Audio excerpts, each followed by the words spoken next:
야고보서 3장 17절부터 4장 3절 말씀 가지고 하늘의 지혜를 다운로드하라 라는 제목으로 하나님 말씀 전하도록 하겠습니다. 하나님이 주신 지혜를 가지고 살아가는 사람은 자신이 어떠한 삶을 살아야 할 것에 대하여 압니다. 천방지축처럼 날뛰지 않습니다. 거짓으로 자신을 포장하지 않습니다. 하지도 않은 것에 대하여 했다고 말하지도 않습니다. 여기저기 돌아다니며 이 말 저 말 옮기며 혀가 불처럼 불의 혀처럼 악독을 담은 것처럼 그렇게 말하며 다니지 않습니다. 하나님이 주신 지혜를 가지고 살아가는 사람은 성결합니다. 화평합니다. 관용합니다. 양순합니다. 긍휼과 선한 열매가 가득합니다. 편견과 위선이 없는 사람입니다. 자신의 모습을 말씀에 비추어 볼 때 겸손하고 정직하게 내 내면을 보고 정직하게 고백할 수 있는 사람이 바로 하나님의 지혜를 가진 사람입니다. 사람의 지혜로는 그렇게 할 수 없습니다. 사람의 지혜로 자신의 부족한 부분들을 어떻게 바라보겠습니까? 하나님이 역사하심으로 찔림과 허물 깨닫게 하시고 영과 혼과 관절과 골수를 쪼개는 말씀의 능력으로 말씀의 검으로 나를 다시 한번 바라볼 수 있도록 깨닫게 하시는 것입니다. 세상에 어떤 지혜가 하나님의 말씀보다 더 앞서갈 수 있는 것 없습니다. 나의 삶이 하나님이 주신 지혜를 무시하고 살고 있지 않습니까? 성결, 화평, 관용, 양순, 긍휼, 선한 열매가 없고 편견과 위선으로 나의 심령이 육신의 것으로 가득 채워 있다면 그것이 바로 하나님의 지혜를 무시하며 살고 있는 것입니다. 알아도 아는 것으로 끝나고 내 가슴 속에, 내 심령에, 내 영혼에 나를 이끌고 도전받고 찔림이 없다. 그리고 그냥 그렇게 살아가고 있다. 하나님의 말씀들을 무시하는 처사입니다.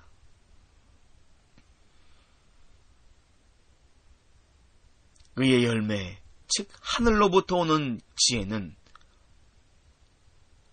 화평하게 하는 사람들의 화평의 씨를 뿌려 거두는 것입니다. 의의 열매는 의로 이루어진 열매로 하나님이 기뻐하시는 열매입니다. 시편 85편 10절에 말씀하시기를 긍휼과 지혜가 같이 만나고 의와 화평이 서로 입을 맞추었으며 긍휼과 지혜는 함께합니다. 진리 안에서 하나님의 말씀들을 먹고 하나님의 말씀이 있는 자는 긍휼하심이 있습니다. 그리고 이 긍휼하심, 하나님이 나를 어여삐 보시는 긍휼하심, 나를 사랑하심, 그 긍휼하심을 통해서 예수님을 이 땅에 보내주셨고 그분을 만나면 내가 화평해질 수 있습니다. 그리고 11절, 12절에도 13절에도 이어서 말씀합니다. 진리는 땅에서 솟아나고 의는 하늘에서 하강하는도다. 진리가 너희를 자유케 하리라. 여호와께서 좋은 것을 주시리니 우리 땅이 그 산물을 내리로다. 의가 주의 앞에 앞서 행하며 주의 종족으로 길을 삼으리로다. 진리 대신 그분이 나를 인도하십니다. 진리 대신 주님께서 우리들에게 좋은 것을 허락하시되 땅에 좋은 산물들을 허락해 주셔서 먹고 마시고 이 땅에서 하나님의 영광들을 드러내기를 원하신다라는 것입니다. 주님의 길을 가는 우리들, 하나님의 말씀을 따라가는 우리들에게 필요한 것, 바로 진리 되신 그분을 따라 주님이 앞서가시고 내가 뒤에 가는 것입니다. 교만한 사람은 내가 앞서가고 주님 저 잘 가고 있으니까 지금 필요 없습니다. 제가 힘들 때만 도와주시면 돼요. 아니 힘들 때도 없을 거예요. 왜? 저 잘하니까. 그렇게 살아가면 그것이 교만한 사람입니다. 혹시 내가 계획은 내가 다 세워놓고 아버지 왜 안 들어주세요? 라고 말하는 교만한 사람이 아닙니까? 하나님 없이 살아가는 인생, 교만과 욕망과 야망에 사로잡혀 산 사람입니다. 내가 진짜 잘나서 잘 되고 있다라고 착각하지 마십시오. 세상에 나보다 잘난 사람 없다. 더 많습니다. 목에 깁스하며 살아가면서 스스로 지혜롭다, 정직하다, 겸손하다 스스로 자화자찬하며 교만에 빠져 살아가지 마십시오. 하나님보다 잘난 사람 없습니다. 내가 잘났다고 생각하는 거 교만입니다. 나는 잘나지 않습니다. 나는 하나님 없으면 아무것도 아닙니다. 하나님에서 나를 빼면 아무것도 아닙니다. 나에서 하나님 빼면 아무것도 아닙니다. 하나님이 있어야만 내가 성도고 크리스찬이고 믿음의 사람이고 그 믿음대로 살아갈 수 있습니다. 마태복음 5장 9절에 말씀하기를 화평케 하는 자는 복이 있나니 저희가 하나님의 아들이라 일컬음을 받을 것이며, 화평은 어느 순간 저절로 되는 것이 아닙니다. 하나님을 의지하고 마음속에 그분의 말씀을 주야로 묵상하는 삶을 통하여 얻을 수 있습니다. 화평을 이루는 사람은 행복하며 하나님의 아들이라 부르실 것이라고 그렇게 말씀하고 있습니다. 그러면 하나님 아들이라면 말씀을 마음에 담고 묵상하고 나의 주인 되신 하나님 아버지의 말씀에 복종하고 나를 낮추는 훈련을 하실 때 제가 그렇게 살겠습니다라고 복종하고 그 뜻에 따라가 내 생각 나타내지 않냐고 그대로 살아가면 됩니다. 그러면 그 훈련 통과합니다. 계속 낮추실 것인데 계속 겸손하게 고개 들려고 하지 마십시오. 그러다 진짜 목뼈 부러질 수 있습니다.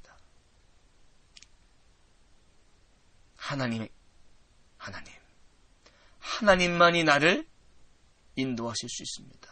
내 인생 아직도 고난의 연장의 순간이라면 내가 아직도 교만하기 때문에, 아직도 내 안에 불순물이 많기 때문에, 쓴뿌리가 많기 때문에 하나님이 행하시는 일들을 아직 준비되지 않았기에 쓰임받지 못하는 것입니다. 하나님 안에서 포기해야 될 것 포기하십시오. 내려놓아야 될 것 내려놓으십시오. 하나님의 지혜를 통해서 정욕과 욕심과 욕망을 따라 살지 말고,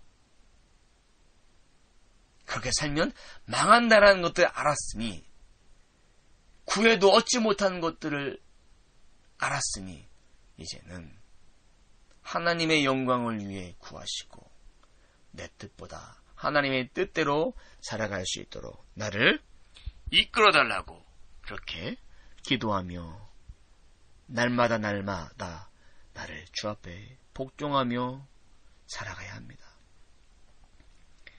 정욕, 어떤 의미일까요? 쾌락을 의미합니다. 그런데요, 인간의 육체 내에 단순히 일어나는 욕망을 말하는 것이 아닙니다. 쾌락 그 자체는 삶의 목적이 하나님께 있는 사람이 아닙니다. 쾌락의 목적을 가지고 몸의 지배를 받는 자를 말합니다. 몸의 지배를 받으니까 정욕대로 살다가 싸움과 다툼이 찾아옵니다. 그러니까 그런 사람들은 어디 가서라도 트러블 메이커가 됩니다. 어디 가서라도 인정받지 못합니다. 내 말이 정답이다. 나를 따르라. 그러나 그렇게 따라갔는데 이루어진 것이 아무것도 없는 거예요. 베드로전서 2장 11절부터 12절이 이렇게 말씀합니다. 사랑하는 여러분, 우리는 이 세상에서 나그네와 행인 같은 사람들입니다. 그러므로 영혼을 대적하여 싸우는 육체의 정욕을 이기십시오. 여러분은 이방인들 가운데서 선한 생활을 하십시오. 그러면 여러분이 악을 행한다고 비난하는 사람들이 여러분의 선한 행실을 보고 그들이 회개하는 날에 하나님께 영광을 돌리게 될 것입니다. 나그네와 같은 인생, 100년도 살지 못하는 인생, 육체의 정욕을 이기십시오. 죄와 싸워 피 흘려까지 승리하신 예수님의 십자가를 바라보십시오. 그리고 우리는 세상에 살면서 선한 생활들을 하십시오. 나를 욕하던 사람들이, 나를 비난하던 사람들이 내 행실을 보고 회개하고 아버지께 영광 돌리게 된다면 그것으로 우리는 하나님의 영광을 올려드리는 것입니다. 영혼을 대적하여 싸우는 육체의 정욕을 이기기 위해서 말씀으로, 성령으로 충만해야 합니다. 아버지가 부르시면 가야 합니다. 우리 모두의 삶이 100년도 남지 않았습니다. 욕심을 내어도 얻지 못합니다. 살인하고 시기에도 얻을 수 없습니다. 미움 가져도 얻을 수 없다는 얘기죠. 다투고 싸우기만 하고 구하지도 않기 때문에, 구해도 정욕대로 구했기 때문에, 하나님의 지혜를 어디서 건방지게 잘못된 동기로 구합니까? 하나님을 이용한 인생 되지 마십시오. 하나님, 요술 램프가 아닙니다. 지금까지 받지 못했던 것들 하나님 나 미워해서 그런 것이 아니라 내 뜻대로만 구했고 그것을 통해서 하나님의 영광이 드러나야 되는데 하나님 영광이 아닌 나만 잘되게 해주세요. 내 자식 잘되게 해주세요. 연봉 많이 받게 도와주세요. 좋은 직장 우리 자녀 취직하게 해주세요. 좋은 대학 가게 해주세요. 그래서 뭐 어쩌실 것입니까? 그게 답니까 인생? 하나님을 위해서 우리 아들 쓰임받게 해주세요. 세상에 명품인생 살다가 하나님의 이름을 자랑할 수 있는 믿음의 아들로 믿음의 딸로 자라게 해주세요. 이렇게 기도하고 열심히 하면 하나님이 나를 낮추시니까, 나를 낮추니까 하나님이 그를 높여주십니다. 하나님 앞에 낮추십시오. 지금까지 내가 구했던 것들 생각해 보십시오. 내가 잘돼서 뭐 할 겁니까? 아버지 앞에 갔을 때 너는 나를 위해서 무엇을 하다 왔느냐라고 물어보신다면 할 말이 있어야 되지 않겠습니까? 착하고 충성된 종아, 작은 일에 충성하였으니 내가 너에게 더 많은 것을 맡기리라. 내가 하고 있는 일이 그렇게 작은 일이 아닙니다. 하나님께 드리는 헌신 소리 여기지 마십시오. 헌신의 시작은 하나님을 예배하는 것부터 시작합니다. 예배하는 삶부터 시작됩니다. 욕망을 따라 살면 항상 자기가 원하는 수준에 도달하지 아니하면, 그렇게 인정받지 않으면, 그렇게 채워지지 않으면 항상 부족함을 느낍니다. 사람으로 태어나서 그렇게 내가 가지고 있는 능력이 이만큼인 하나님께서 나를 향해 더 크게 쓰실 수도 있습니다. 밥그릇 준비해 놓고서 밥그릇인데 냄비만큼 달라 그러면 하나님 주시겠습니까? 흘러 넘쳐버리죠. 버려지니까. 하나님 앞에 쓰임받기 위해서 거룩한 그릇 되십시오.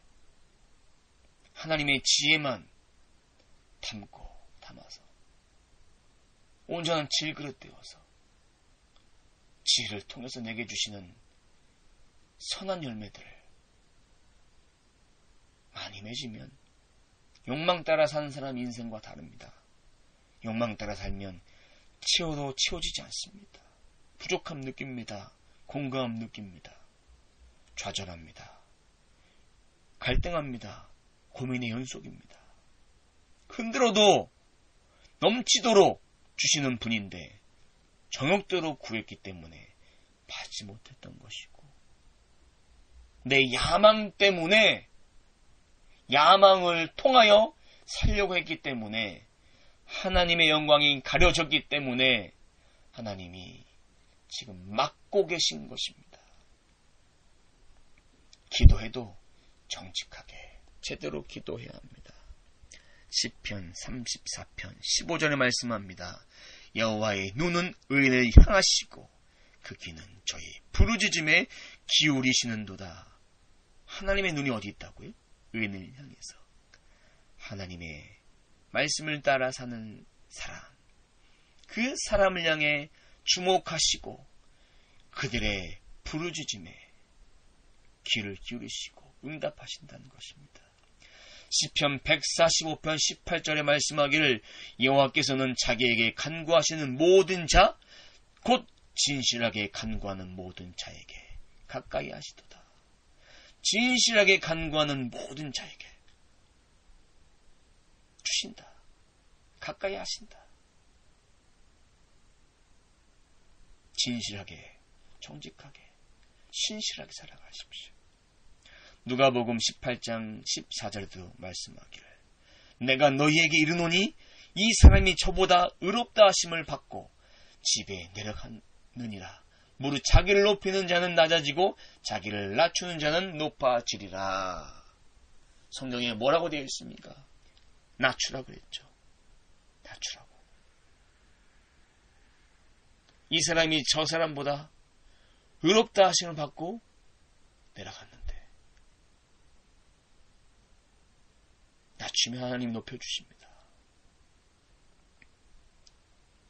나만을 위해서 그래서 구하면 안 돼요. 얻을 수 없습니다. 하나님의 나라와 의를 위해서 구하고 찾고 두드리면 하늘나라의 복을 열어주십니다. 창고를 열어주십니다. 그러나 자신의 쾌락을 채우기 위해서, 자신의 배만을 채우기 위해서 구하면 하나님은 외면하십니다. 의의 열매를 맺기 위하여 나를 낮추시고 자복하고 하나님의 영광을 위해 살아가기 위해 필요한 지혜를 다운로드 받으십시오. 저장하십시오. 그리고 프로그램을 가동시켜서 그 프로그램이 사용될 수 있도록 내 영혼에 하나님의 말씀으로 프로그램들이 설치되어서 그 프로그램을 통해서 잘 사용되어질 수 있도록 온전한 도구가 되어야 합니다. 하나님이 주시는 지혜가 아닌 나의 지혜를 가지고 실행하려 하지 마십시오. 그렇게 실행하면 실패하고 좌절하고 넘어집니다. 하나님이 나에게 원하시는 것, 순종입니다. 그리고 하나님이 나에게 구하기를 원하시는 건 하나님의 지혜입니다. 그 지혜를 붙잡기 위해서 오늘도 하나님 말씀들을 붙잡고 살아가야 한다라는 것입니다. 하나님의 지혜, 성결, 화평, 관용, 양순, 긍휼, 선한 열매 가득하면, 이에 의의 열매가 가득하면 편견과 위선이 없습니다. 화평의 씨를 뿌리고 거두십시오. 그리고 어디 가서라도 다툼과 싸움을 하지 마십시오. 그리고 내 것 채우기 위해서 욕심대로 살다가 평생 아무것도 받지 못하는, 아무것도 얻지 못하고 시간 낭비하면서 결국 고난의 연속으로 하나님 왜 저에게 고난 주십니까? 그렇게 말하지도 마십시오. 잘못 구했는데 안 준 거 탓합니까? 하나님이 원하시는 거 고난의 현장이라면 하나님이 나를 얼마나 크게 쓰시려고 그렇게 고난 당하게 하십니까? 라는 그런 기도하지 마십시오. 내가 하나님 앞에 바로 서 있는지, 내 길이 왜 이렇게 안 열리는지 생각해 보십시오. 그리고 하나님의 지혜로 화평의 일들을 하십시오. 하나님의 지혜가 내 안에 가득 채워지면 하나님은 하나님의 쓰시기에 좋은 그릇이 되었기 때문에 인도하십니다. 내 삶의 과정들을 바라보십시오. 이제 100년 안 남았습니다. 한 80년? 80년도 안 남았죠. 유한한 인생을 살아가는 우리들에게 필요한 것 한 가지. 하나님의 지혜를 받으시고 하나님의 말씀을 멀리하지 마시고 항상 가까이, 주께 가까이 하는 자가 복 있다고 했잖아요. 복된 말씀, 성령을 소멸치 말라고 했잖아요. 예언, 주의 말씀 소멸치 말라고, 가까이 하라고. 사랑하는 성도 여러분, 사랑하는 성도 여러분, 주님 부르시는 그날까지 하나님의 지혜로 가득 차서 그 지혜로 인도함 받고 그 지혜로 깨달아서 내 안에 온전한 불순물들 다 버리고 선한 열매로 말미암아 하나님만 영광 돌리는 복된 인생들을 우리가 살아야 합니다. 말씀을 정리하려고 합니다. 하늘로부터 오는 지혜 받으십시오. 그 지혜가 있는 자는 의의 열매를 통해서 화평의 씨를 뿌립니다. 그리고 화평의 씨를 통해서 하나님의 아들이라 일컬음을 받게 해주신다. 그리고 그런 사람은 정욕대로 살지 않고 욕심대로 살지 않고 싸움과 다툼이 없고 평화를 나타낸 사람이다. 그래서 하나님만이 나를 풀 수 있고 인도할 수 있고 이끌어갈 수 있다. 근데 사람 의지한 사람은 정욕대로 구하고 다투고 싸우고 욕심내서 해도 안 되고 살인하고 시기해도 얻지 못했고 우리의 정욕이 아닌 하나님의 뜻대로 살아가는 자는 그 사람 인생이 하나님 보시기에 행복한 인생이다. 그러면 이제 이것을 나를 통해서 이 땅에 오신 나의 생명을 살려주신 예수 그리스도 앞에 온전히 올려드리면 그것이 하나님의 나라를 위해서 살아가는 복된 인생인 것입니다. 사랑하는 성도 여러분, 하늘에서 주시는 그 지혜를 받으셨다면 지혜를 놓치지 말고 끝까지 붙들고 끝까지 주님 오실 때까지 믿음의 길에 탈선하지 않고 은혜의 현장들로 통해서 은혜의 길을 따라 진리의 길을 따라 마라톤 그 여정 걸어가야 되지 않을까요? 오늘도 그러한 삶이 되어야 합니다. 내일도 그러한 삶이 되어야 합니다. 그러면 그런 사람들에게 주시는 것, 믿음의 기업들을, 그리고 구원의 은혜들을, 그리고 생명의 면류관들을, 그리고 이 땅에서 하나님의 영광들을 드러내기 위해서 쓰임받게 하신다는 것들을 기억하며 하나님의 말씀보다 성령보다 기도보다 앞서지 않아서 하늘의 지혜를 늘 마음에 품고 살아가는 저와 여러분 되시길 주님의 이름으로 축원합니다.